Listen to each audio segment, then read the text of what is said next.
Hi, I'm Scott Stein. Welcome to the future. Well, the future as of October 2012, because the dream of Windows 8 has always been to take your tablet, your laptop, mix them together, have some crazy touchscreen, detachable, futuristic device that's maybe a bit like an iPad, Android tablet, but still feels like a full laptop or PC. Well, finally, we're reviewing the HP Envy X2, which is one of this generation of what we call hybrids, maybe we call them detachables. They're laptops that can detach and become their own tablets and have permanent keyboard bases that come with the systems. Sounds a little bit complicated, but I'm trying to differentiate between that and something like the Surface Pro that's going to be coming out, which really has a keyboard that's more like a cover. Well, they're kind of similar, except in this instance, the keyboard also has extra battery space and ports, so that's the advantage there. It bumps up the battery life on the Envy X2 to a whopping 10 hours when it's connected like this, like a laptop, or about 7.5 hours with just the tablet. This is expensive. This is an $850 system. Now, for a laptop, that's not too bad, but consider the fact that under the hood, what you're getting here is an Atom processor. Now, this is better than the Atoms of the old netbook days, but still, this is a far cry from any of your basic Ultrabook processors. A lot slower. Also, only 2 gigs of RAM and a 64 gigabyte SSD. That's better than what you'd find in your average tablet, perhaps, but a little low compared to most laptops. It does have an 11-inch 1366 by 768 display. It is full touch, multi-touch, and it feels really nice. It feels as good as any tablet you'd expect to respond.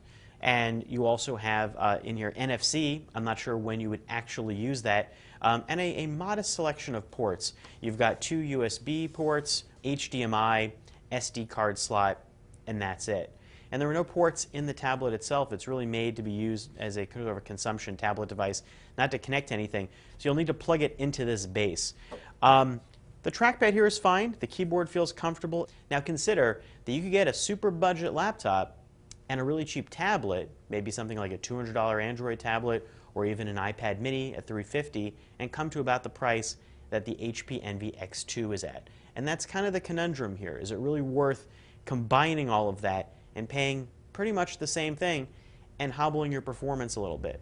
Now, this can run all Windows programs. It's a full Windows 8 experience, so that's nice. And the construction and design feel really good. This is very HP-like, although be forewarned that the way the hinge opens here, it's top-heavy, so you're going to tip it over if you push it too far back, but it holds its own when you stand it on a table. If you put it on your lap, it might feel a little bit awkward.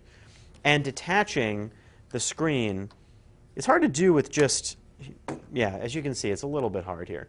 And you have to pull it out, so it's not really that elegant compared to, you know, sleek magnets like on the smart cover on the iPad, or even the Surface Pro's type cover. The tablet is 1.5 pounds. It's just a little bit more than a 9.7-inch Retina display iPad. So it feels actually pretty comfortable in one hand. And I found it great on a train. So it's a fine tablet. It's just not a superlative one.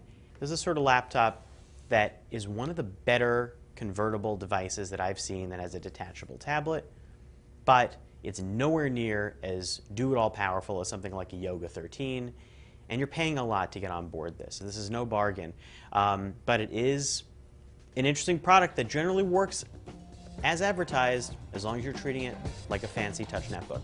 I'm Scott Stein, and that's the HP Envy X2.